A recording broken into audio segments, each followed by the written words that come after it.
My dear sisters, my dear brothers, Assalamu alaikum wa rahmatullahi wa barakatuh. I'm supposed to speak about the living Imam.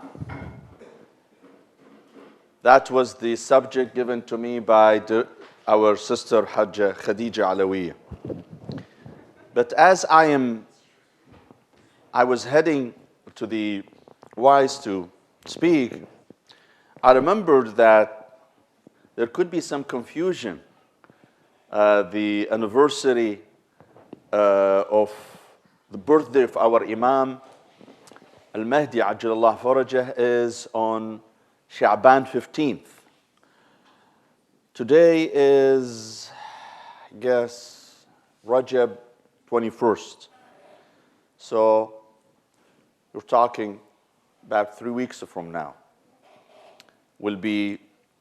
Will correspond with the anniversary of Imam al-Mahdi. Rather, I thought there is another Imam that we rarely talk about him. And we are approaching his anniversary, his martyrdom actually, in 2 days, and that is al-Imam Musa al-Kadhim. So I thought I would talk about al-Imam al-Kadhim. I will make it so simple. So you will enjoy, hopefully, the presentation, inshallah. I'm trying to make it very simple so that everybody can relate to the story of al-Imam al-Kadhim. Before I talk about al-Imam al-Kadhim's life, I want to share some information about al-Imam al-Kadhim. Please give me your serious attention. Al-Imam al-Kadhim is the 7th Imam of Ahlul Bayt. So how many Imams we have? 12. So he is number 7. Now, who made him number 7?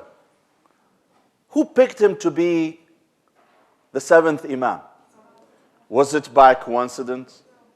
Was it a raffle that someone made the raffle ticket and he got number 7? Was it the Republican caucus or the Democratic caucus who picked him? I want an answer. Who? Allah. Where? Where Allah appointed him as 7th Imam. Please listen to this. This is very important because you might be challenged sometime on your aqidah and your belief. You have to be ready.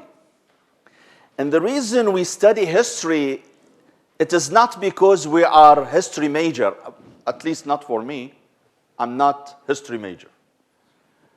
The reason we study history because this is how we learn our faith. Our faith has to do with history. Jesus lived 2,000 years ago. In order to study the life of Jesus, I have to study history. Prophet Muhammad lived, sallallahu alayhi wa 14 centuries ago. In order for me to have a good grasp of his life, I have to study his history. Al-Imam al-Kadhim is the 7th Imam. Now we Shia believe that our Imams, the 12 Imams, were appointed by Allah. How do we prove that? I give you small 2 references that you can go to. I'm not going to use Shia books because if I use Shia books, someone may say, well, it's your books. Who cares about your books? I mean, if I'm non-Shia, how do you prove to me? If you're Shia, it's fine. But if you're non-Shia, how do you prove to a non-Shia that those Imams were selected by Allah? I give you 2 references. One, a book I have mentioned numerous times in my lectures, and it is called Sahih al-Bukhari. Our Sunni brothers have many books of hadith, many, at least 12, 13 books, major books. Among all those books, they have 2 books they rely on completely, and they believe all, according to them though, not us. We have question mark over that statement. Our Sunni brothers and sisters believe all hadith. There are around 4,500 hadith in Sahih Bukhari. they believe, Sunni believes that all those ahadith are authentic. So any hadith you find in Sahih Bukhari, khalas, it's an authentic hadith, no question about it. That's what our Sunni brothers believe. So if I bring a hadith from Sahih al-Bukhari, then my Sunni brothers cannot argue about it. They cannot say, you know what, I'm not sure. No, you cannot say this, because they believe all the hadith in Sahih al-Bukhari are authentic. So there is one hadith in Bukhari. It says the Prophet is saying, narrating from the Prophet sallallahu alayhi wa sallam, عن المسور ibn Mikhrama. I mentioned one time before that the Prophet had how many companions? Any clue? Over 6,000 companions. The Prophet had over 6,000 companions. One of those companions named Musawwar ibn Makhrama. So Musawwar narrates from the Prophet saying, الخلفاء من بعدي 12 كلهم من قريش. The leaders, the caliphs, the successors, the vicegerent, whatever you want to translate it, you can do. Al-Khulafa min ba'di, the successors after me are 12. They are all from the tribe of Quraysh, the tribe of the Prophet. So obviously, it's a very clear reference to our 12 Imams. If you tell me, no, it's not to the 12 Imams, it could be the Prophet is referring to another 12. I will tell you who. Who are they? Who? Our Sunni brothers believe in the 4 rightly guided caliphs. 4. And 4 is not 12. So the only school of thought that believe in 12 is the Shia. And that's why one of the names of the Shia community is what? Any clue? 12ers. 12ers. Because we believe in 12 Imams. That's one reference. The other reference is from the Torah. I have the Arabic Torah. How many of you, by the way, skimmed through Torah? Be honest with me. None? Okay, so the Torah is called, has another name. Any clue? It's called the Old Testament. And the Injil is called the New Testament. No? Am I wrong? So correct me.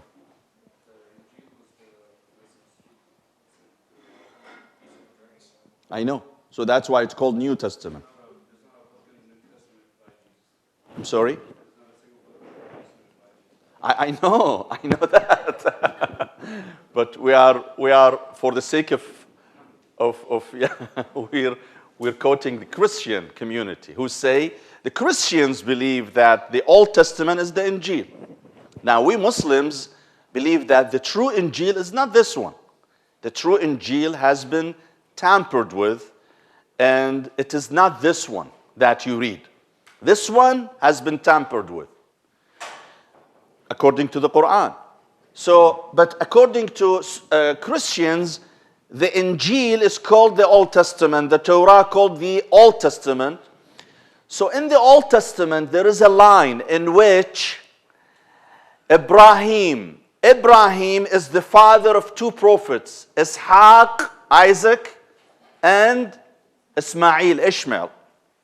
Ishaq from Sarah, and Ismail from who? Hagar. Ibrahim, prior to his death, according to the Torah, he made a prayer.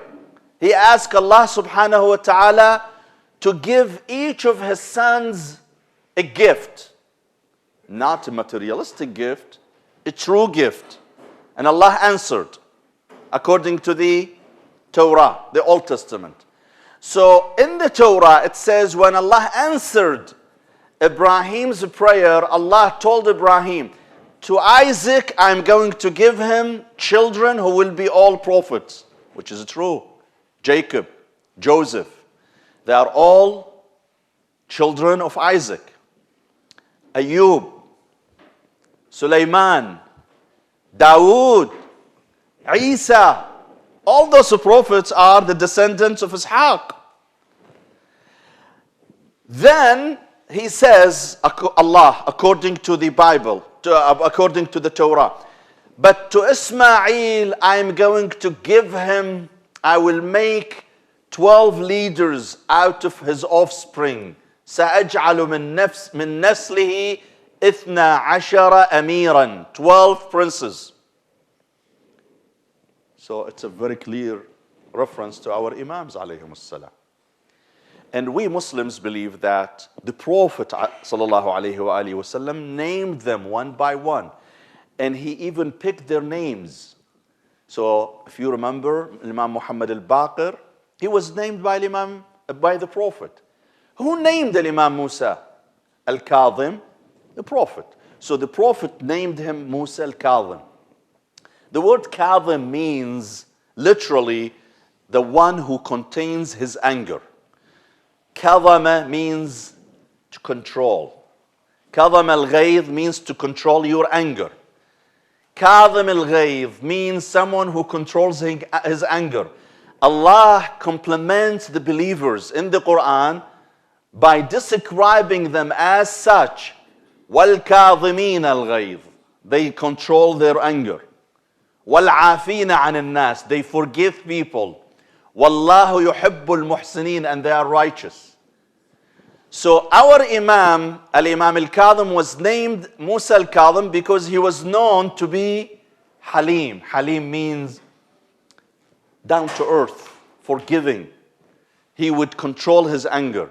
My dear brothers and sisters, controlling anger is it's not an easy job. It's not an easy job. I know some couples who come to me, and when I investigate the reason they are getting divorced, it's because of the temper. Mostly the temper of the husband. He has very bad temper, and the wife cannot keep up with it. She cannot keep up. That's a problem. So I advise those people, those couples, to be stronger, to be able to control their anger. Sometimes the situation is so bad that I advise them to take a class. It's called anger management. Some people really need anger management. And Imam Ali has a beautiful saying. And when I'm going to say it now, you apply it to yourself. Imam Ali alayhi salam says, Al-ghadab darbun min al-junun. Anger is a form of insanity. Anger is a form of insanity. وَإِنَّ صَاحِبَهُ يَنْدَمْ. Every time a person becomes angry and loses control, he will regret it afterward. Isn't it true? Remember yourself. When was the last time you got angry? What happened after 2 hours, 3 hours? You calm down. When you calm down, you regret it. You said, I wish I had not, lost it. I wish I had not yelled. I wish I have not said that word when I was so angry. وَإِنَّ صَاحِبَهُ يَنْدَمْ. وَإِنْ لَمْ يَنْدَمْ. Imam Ali says, if you do not regret your anger when you explode and you yell and scream, few hours later you will regret it. What if you don't regret it? Imam Ali says, I have bad news for you if you don't regret it. If you don't regret it, that means you're a cuckoo. فَإِن لَمْ يَنْدَمْ فَجُنُونُهُ مُسْتَحْكَمٌ. He says, if this person who lost it doesn't show any sign of regret, he doesn't feel regretful for what he has done, for the big show he did, he means this man needs help. He needs to see a psychiatrist. So, Islam says the most powerful person is not the person who has strong muscles. The strongest person is the one who can control his anger. And that was Al-Imam al-Kadhim alayhi salam. Al-Imam al-Kadhim was had a neighbor. The Imam had a farm.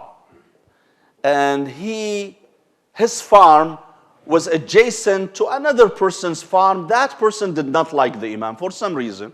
Apparently, he wasn't a big fan of Ahlul Bayt, his neighbor. So every time he sees the Imam, he turns his face and he rumbles with certain words. And apparently, he is attacking the Imam. The Imam would not say anything. He smiles. Always he smiles. And one day, the Imam said to his friends, associate, he says, as the Imam was leaving his farm, the Imam noticed the guy, his neighbor, right in the middle of his farm, farming, working in his farm. So the Imam asked his friend, he says, give me a few minutes, please. I want to go and see him. See him? See you? He says, I want to go and greet this guy. Greet this guy? He's your enemy. He says, don't worry. The Imam went. He entered the farm. And the guy, when he saw the Imam entering his farm, started yelling and screaming, why are you entering my farm? You will be ruining my plants, my grass. The Imam didn't say a word, just kept going. When the Imam arrived, when he met the guy, the Imam says, I'm sorry if I ruined any grass, but I came to check on you, to say salam to you, and I heard you are going through some financial difficulty. The man says, yes, I do, but this has nothing to do with you. The Imam says, I didn't say it has to do anything with me, but I have a gift for you. A gift? Yes. The Imam had a bag. In the bag, he had 200 dinars. 200 dinars was equivalent maybe to $2,000 today, $3,000. It was big money. The Imam says, I heard you're going through some financial difficulty. I brought this gift to you. When the man saw the bag, now he turned 180 degrees. There are people, there is nothing in the world can change them other than cash. You give them cash, you buy, you win their heart, you win their sympathy. So when this man saw the Imam is giving him this gift, he harbors all this hatred to the Imam, he flipped. Immediately he flipped. He started thanking the Imam, please forgive me, I was not so nice with you. The Imam says, no, don't worry. You're my neighbor, I respect you.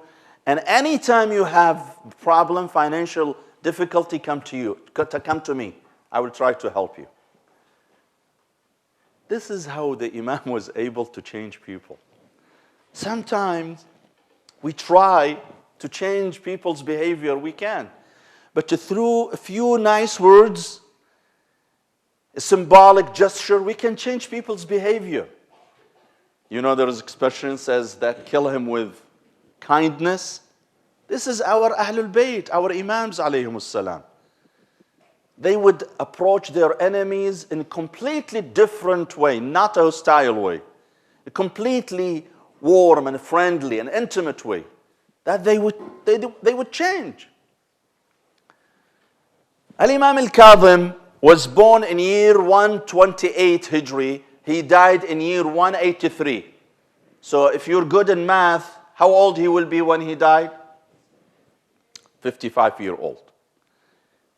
Meaning he was young.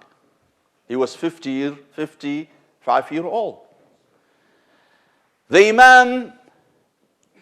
Imam's father is Al-Imam Ja'far al-Sadiq. Who is his mother? His mother is known to be a lady known as Hamida her name, al-Barbariya. Hamida her name, Barbariya is her title. Some people believe that she was from Morocco, and some people believe that she was from Andalusia, which is southern part of Spain today. Either from Morocco or from Spain. The Imam was married and he had how many kids? Any clue? Any clue? He had 38 children. 20 boys, 18 girls. And you see, our Imams alayhim salam were known to have numerous kids, with the exception of one or two. Al-Imam al-Askari alayhi salam, the father of Al-Imam al-Mahdi, had one. But the rest of our Imams, they all had children. Because one way to have influence in the society is to have numerous kids. And that's why our Holy Prophet Muhammad sallallahu alayhi wa alihi wasallam has one advantage over all other prophets. Of course, he has many advantages. But one advantage, if you pay attention, one advantage our Holy Prophet has over all other prophets. What is it? That when you walk in the street, you can say that guy is a descendant of our Holy Prophet. His lineage is alive. But you cannot say that about Jesus. You cannot say this about Moses. Do you know any offspring for Moses? I don't know. Do you know any offspring for, let's say, Solomon, David, any other prophet? Our prophet is the only known prophet to be known to have offspring, lineage among people. There are now hundreds of thousands of people who trace their lineage to the prophet. And then by mere being in the community, they remind people of who? Their grandfather. So as if the prophet lives in the community. That's the advantage that the prophet has over all other prophets. Al-Imam had 38 kids, 20 boys, 18 girls. But out of all his kids, 2 stands out. Who are they? Who are they? 1 boy, 1 girl. The boy, the young man, is Al-Imam Ali al-Ridha alayhi salam. What's wrong with you, my friend? Imam Ali al-Ridha, he is our 8th Imam. Go to Iran to see his splendid, beautiful mosque. When you go there, you get mesmerized. A man who died in ghurba. He was lonely. He died away, far away from his family. MashaAllah, this splendid, huge, you get lost. When you go to Imam al-Ridha's shrine, you literally get lost. It's a huge compound that can host over 1 million people at one time. Go and visit the Imam. He is a living miracle. Imam al-Ridha is a living miracle.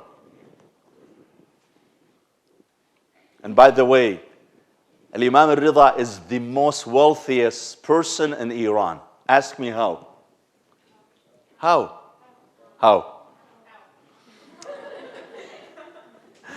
Imam al-Ridha owns 70% of the city of Mashhad. Meaning 70% of lands in Mashhad is dedicated to him, waqf, for Imam al-Ridha. So if you live in the city of Mashhad, which is a sprawling city, most likely you will not own your house. You do not own, just like a lease of 99 years. This is how it is. You own the building, but you do not own the land. The land was owned by who? By Imam al-Ridha alayhi salam.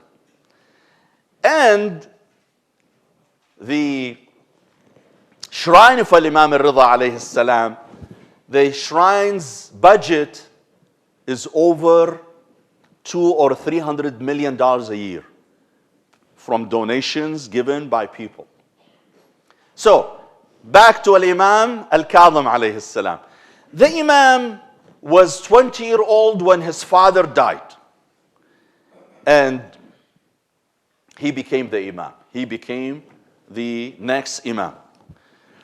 There is one more thing I want to bring to your attention. And that is the infallibility. We Shia believe that our Imams are infallible. We keep repeating this word, infallibility, infallible. What does that mean? Well, basically what it means that our imams would not commit sins. Would not. Does that mean they are forced like a robot? No, they are not forced. In other words, if they want to sin, can they? Yes, of course they can. So what do we mean by being infallible? Not committing a sin. What it means, listen to this, my dear brothers and sisters. It means that our imams, by the virtue of being the imam, Allah has given them the ability to not to commit sin. Why He didn't give me that ability? Because I'm not an imam. So, well, I'm imam. If they call me imam, it's just imam of the salah. But I'm not imam in the sense that I was picked by Allah to lead the entire community, Muslim community. The imam is infallible. Why he is infallible? Because as a leader of the community, as the absolute leader of the community, he is supposed to be the role model. And we are asked to follow him, whatever he does. If we assume that he makes mistakes, that means we all will make mistakes. That means Allah is legalizing a mistake and sin. That means Allah tells you to follow this man yet he is not so infallible. He may make mistakes, so Allah is telling you follow someone, yet knowing that he may make mistakes. Allah would not do something like this. When Allah appoints a leader, the leader would not make a mistake. He should take you to the right path. But what does it mean to be infallible? That means, does it mean if he wants to commit a sin, he can't physically? No, of course he can. Let me give you a very simple example. How many of you, be honest with me, how many of you were smoking before and now you stopped smoking? Raise your hand if there is any. ما تستحوا, don't be shy about it. Okay, we have one brother who used to smoke before and now he stopped smoking completely? Okay. Why did you stop smoking?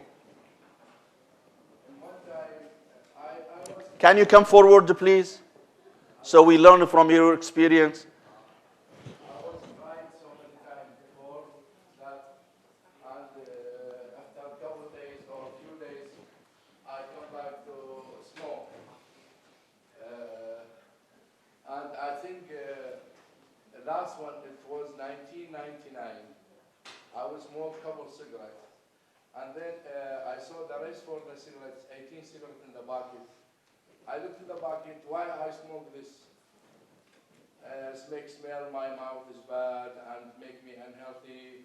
The bucket it cost $3.50, 1999. I said, why I paid for this bucket cigarette is $3.50. So after that, you know, subhanallah, I don't know, it's kind from my God. It came to me idea to quit. To break this bag cigarette and throw it to the garbage.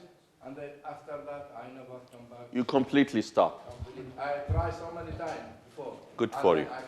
Good for you. Good for you, Haj. Haji, شنو الاسم? Haji Hassan. Okay, so basically, good for you, Haji Hassan. Basically, it is, he made a conscious decision not to smoke. Why?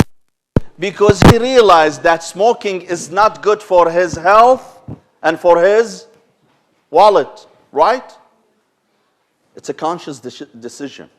Now imagine if Hajj Hussein did not know much about the risks of smoking, the risks of, you know, continuing to smoke. He may have continued, right?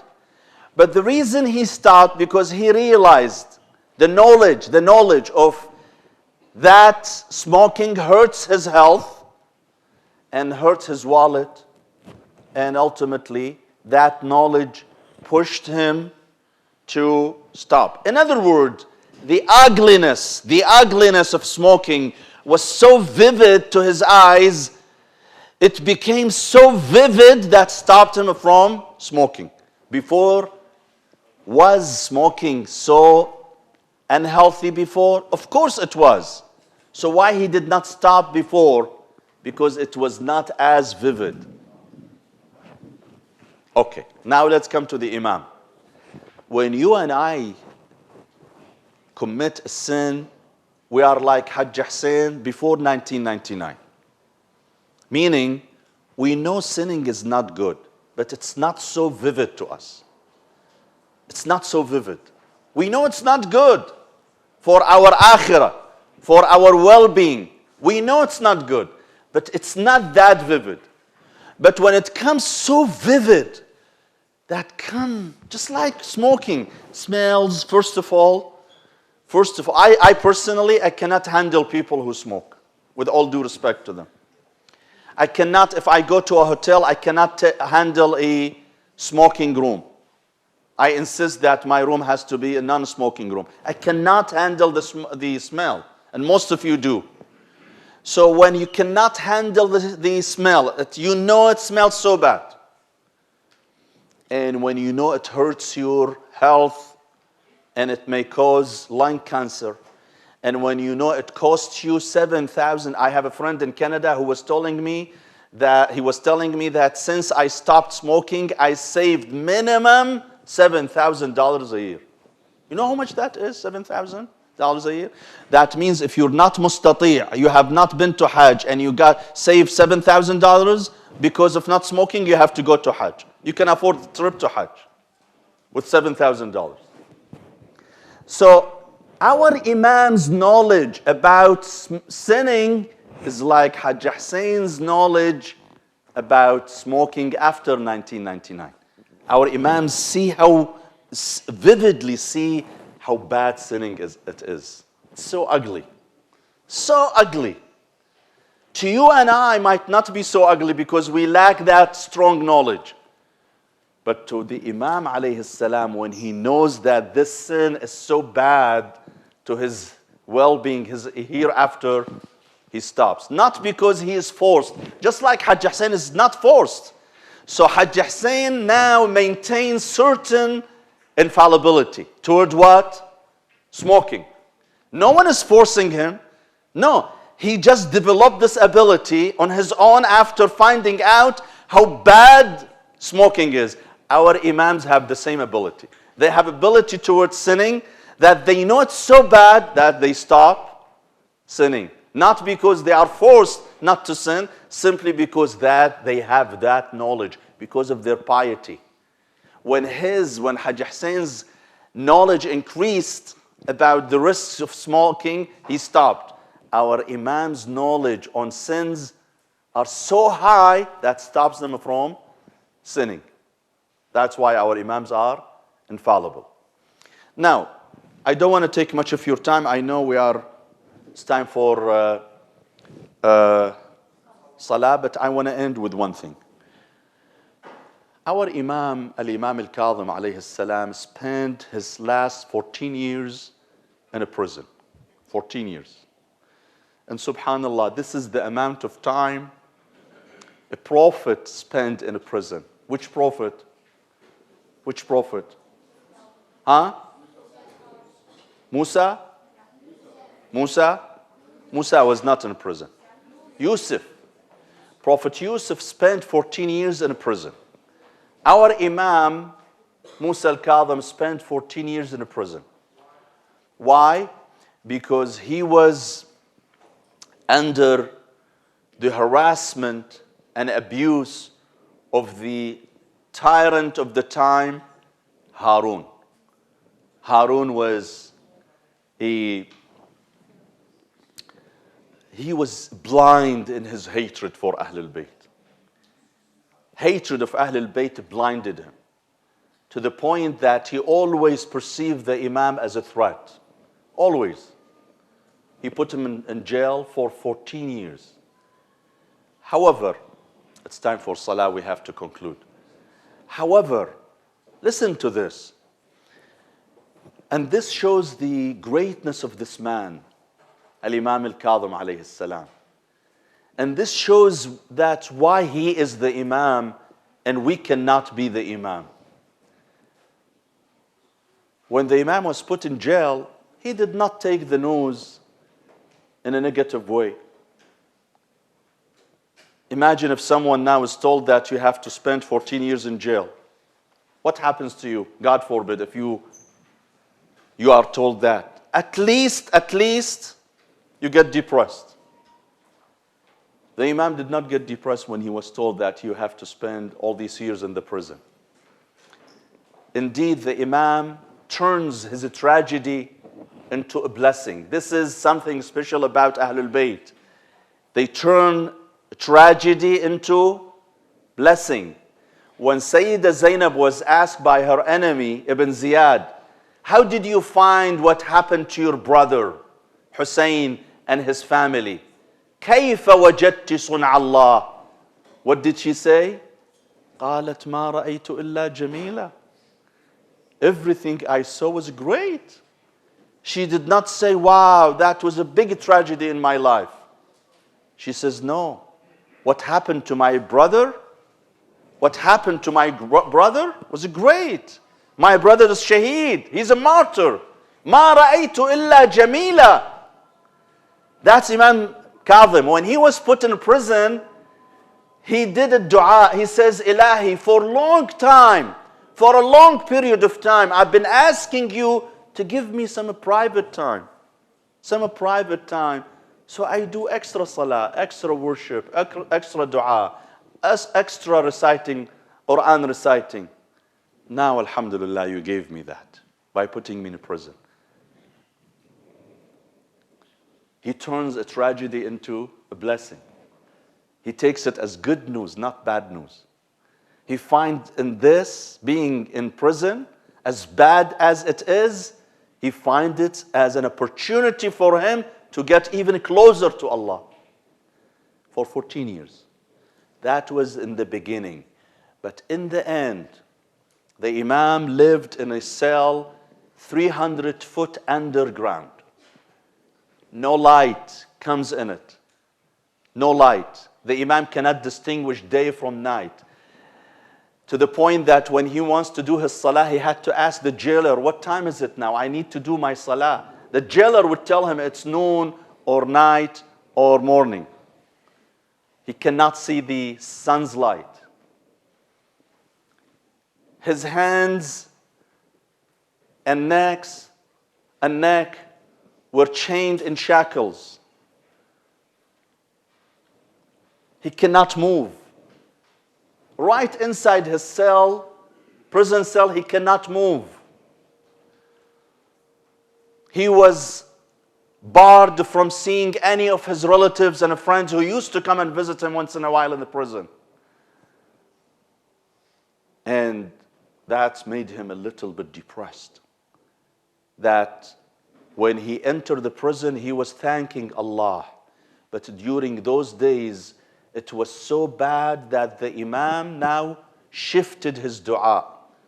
In the beginning, he was jubilant about being in the prison and having some private time with Allah. During his last days, his dua was, Ya mukhallas al-tifl. O you, the one who saved an infant inside his mother's womb. خلصني من سجن هارون. Rid me from this prison. I cannot take it anymore. Because he was so depressed and distraught for the torture he was receiving. One day the door was open. The door of the cell was open and the Imam was longing for some fresh air. So he was crawling toward the door just to breathe some fresh air when the jailer came back and saw him crawling to the door. He thought the Imam is trying to escape. The Imam was not trying to escape. He cannot escape with his shackles in his hand. So he thought the Imam was trying to escape, and he came and he slapped the Imam on his face. Our Imam turned on his face. He was away from his family members, from his children. his followers send him a letter, Yabna Rasulullah, we miss you a lot. It's been 14 years we have not seen you. When are you coming out of the prison? The Imam wrote in the letter to his friends that you will see me on a Friday. It was Tuesday when he wrote that letter. The Shia community all came out on Friday to welcome the Imam and to embrace him as he is supposed to leave the prison. They thought that the Imam will come out of prison today. He did come out of the prison, but not alive. His body was brought, was carried by 4 soldiers who were mocking the Imam and who were being sarcastic and who throw his casket on the bridge of Baghdad, violating his dignity and his sanctity. Shia individuals went and they took the body, and there was all the trace of poisoning on his face. His face turned so red. His body was swollen because of the poison his body observed. Our Imam was fasting. It was during the month of Rajab, and the Imam was fasting. And because he is in prison, he had to rely on his jailer to have his iftar. And it was by the order of the caliph, who told the jailer that tomorrow, which is the day of his martyrdom, you give Musa ibn Ja'far some dates that the caliph sent filled with poison. And our Imam had no choice but to break fast on those dates filled with poison. As soon as the Imam took the date and he was fasting, he felt that his heart and his body is shaken. And he told his jailer that, give my salam to my followers and to particularly to my son, Ali ibn Musa al-Rida, alayhi salam. And the Imam passed away while besieged in his prison cell, away from his family members, from his children. السلام على المعذب في قعر السجون وظلم المطامير بالساق المرضوض بحلق الحديد والجنازة المنادى عليها بذل الاستخفاف وصلى الله على محمد وعلى آله الطيبين الطاهرين.